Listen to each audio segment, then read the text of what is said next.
began quietly just before noon local time, with members of the rebel civil guard climbing from a window. They surrendered their weapons to the waiting soldiers and formed into ranks across the street from the Spanish Parliament. As the morning progressed, the atmosphere around the Spanish Parliament building had become increasingly tense. More troops arrived to reinforce the hundreds already in position.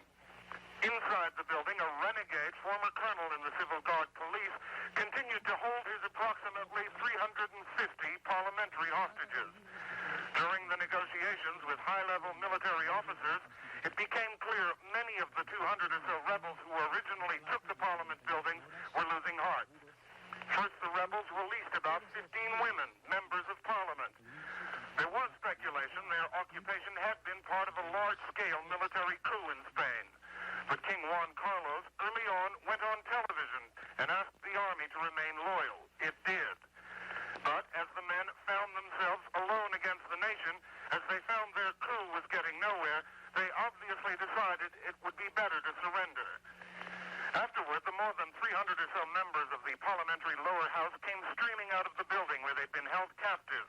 There were cheers from the crowds as the severe crisis came to an end. Jacques Grenier, ABC News, Madrid.